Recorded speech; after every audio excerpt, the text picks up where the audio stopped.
السلام عليكم ورحمة الله وبركاته. ازيكم يا حبايبي؟ عاملين ايه؟ يا رب يكون كلكم بألف خير. والله العظيم الواحد ما عارف يقول ايه على الناس اللي هم بوشين، الناس المنافقة، الناس اللي النهاردة بطريق بكلام وبكرة بكلام. يعني الست الكبيرة، واحدة ست كبيرة، مش الواحدة تحترم نفسها وتحترم سنها وما تبقاش كدابة؟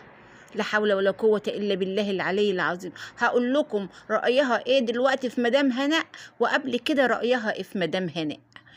شوفوا يا جماعة، طالعة تقول إيه؟ إن مدام هناء كدابة، وإن إن هي اللي اندفن ده واحد اسمه إبراهيم، وده واحد مقطوع اصلا ما عندوش اهل خالص. فمدام هناء ما صدقت وراحت جايبه ايه؟ هي دي الجنازه بتاعته. عرفت ان في واحد هيندفن مصري ودي هي دي الجنازه بتاعته، فجريت على المقابر. والست اللي طلعت اللي احنا بنقول عليها جاسوسه مدام هناء هي اللي مأجراها.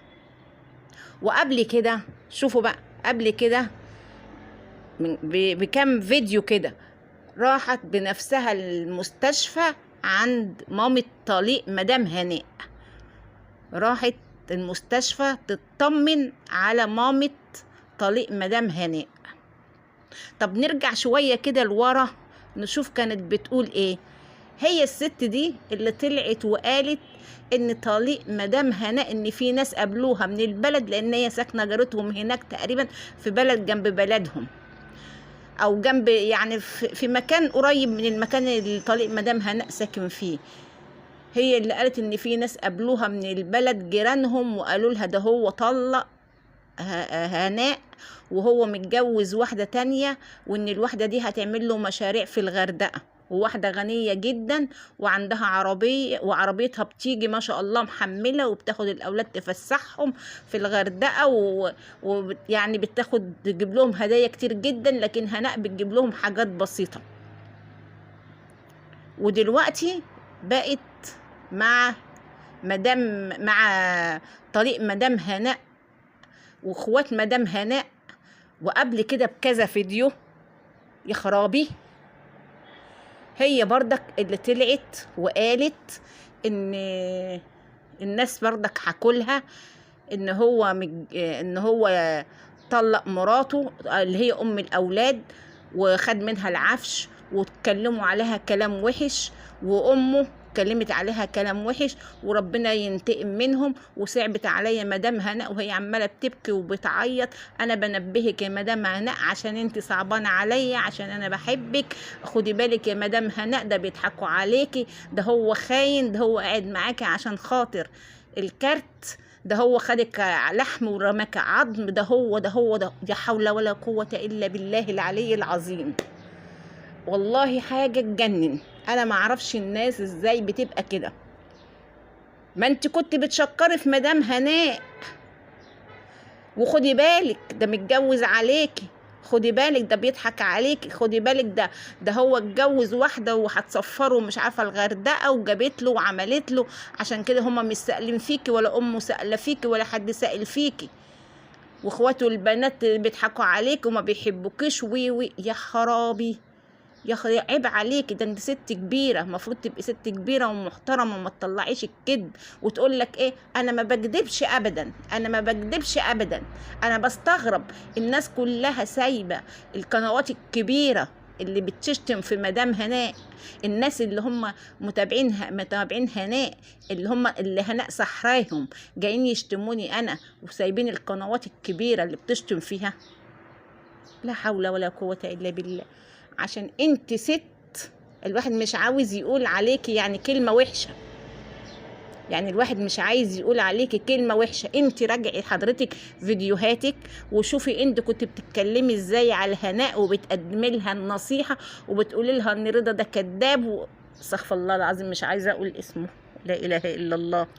طليق مدام هناء كذاب وبيضحك عليكي وخدك لحم ورماك عظم. مش ده كلامك يا ستي؟ اتغير كده خلاص عشان ما بقاش ليكي مصلحة؟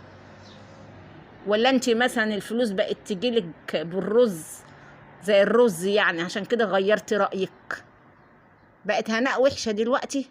بقت هناء ما صدقت لقت راجل بيندفن اسمه إبراهيم وخلاص يعني راجل مقطوع من شجرة عشان محدش يقول لكم طب ما هو فين أهله، فانتوا طلعتي قلتي إن هو مقطوع من شجرة. كل حاجة في حد قال لي، وفي واحدة من مش عارفة من فرنسا، مش فاهمة أنا إيه، كل القنوات بقت تعرف ناس من فرنسا، وكل القنوات بقت ناس تبلغها. حاجة غريبة والله العظيم، والله العظيم الواحد ما عارف يقول ايه. الله يكون في عونك يا مدام هناء من اللي انت بتشوفيه من القنوات دي، وحياة ربنا الله يكون في عونك. الواحد هيتجنن. يعني انا لما بسمع كلام الست دي بستغرب، ازاي الست دي بتتكلم بالطريقة دي؟ ازاي قلبت القلبة دي؟ ما انت عماله توعي هناء، خدي بالك ده بيضحك عليكي، خدي بالك ده متجوزه عليكي، خدي بالك. لا اله الا الله.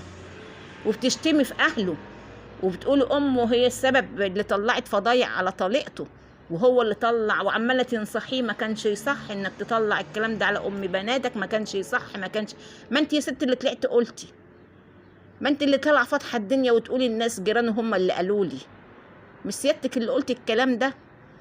طب لما انت ست كبيرة كده كمل ومحترمة ما تطلعيش الكلام ده، ما تقوليش الكلام ده.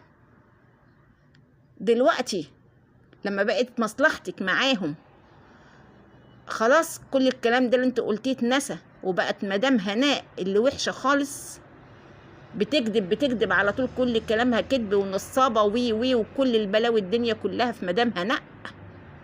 لا حول ولا قوة الا بالله العلي العظيم. وبعدين يا حاجة انت طالعة عمالة تقولي الست اللي احنا بنقول عليها الجاسوسة دي، بتقولي عرفت منين ميعاد الدفنة؟ ما هي قاعدة مراقبة 24 ساعة، وتلاقي معاها حد كمان مشغلاه يراقب. في ناس مشغلاه يراقب عند بيت ميسيو جانو، ويشوف من أيام ما ميسيو جانو كان مصاب ومتعور وكده مين اللي دخل ومين اللي خرج، والأستاذ مصطفى دخل إمتى وخرج إمتى وخد معاه إيه، وبنات مدام هناء راحوا إمتى وطلعوا إمتى، والخيالات اللي كانت مرسومة على الحيطة دي ولا على إيه، قاعدين مراقبين. وقاعدين راحوا المستشفى، رجعوا من المستشفى، مين في المستشفى، بيصوروا المستشفى، كل حاجة. عمالين تعملوا لقاءات مع ناس غريبة، عمالين تقولوا كلام غريب، وان هناء اتسجنت، مرة تقولوا اتسجنت عشان الحاجات اللي اتسرقت، مرة تقولوا اتسجنت عشان الراجل متعاور، وانت نفسك عمالة تقولي الدم اللي مغرق الدنيا، وازاي، وجريمة وقتلة، بتهمي مدام هناء بالقتل. بقى مدام هناء هتقتل ميسيو جانو، وتقتله عشان ايه؟ ايه عنده ميسيو جانو عشان تقتله عشان ايه؟ طب ما تخليه، مش انتوا بتقولوا بتتاجر بيه؟ طب يا حبيبة قلبي ما تخليه عايش وتتاجر بيه، وهو بيجيب لها فلوس. ليه تموته؟ استفادت ايه من موته؟ بالعكس ده موته خسارة على مدام هناء، غير انها بتحبه فعلا وبتعتبره زي ابوها. بس نمشيها زي ما انتوا ما بتقولوا، نمشيها زي ما انتوا بتستفاد منه. طب تقتلوا ليه؟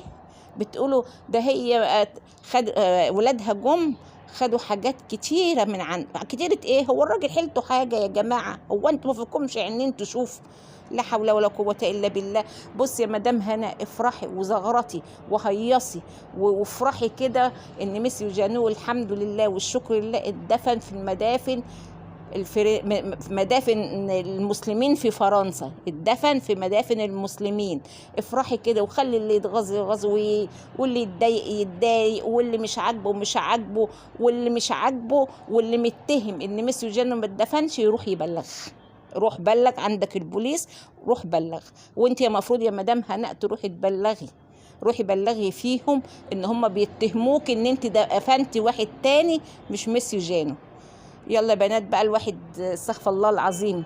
يلا يا بنات، اللي ما اشتركش في القناة يشترك ويفعل الجرس عشان يوصل له كل جديد من عندنا. مع ألف سلامة.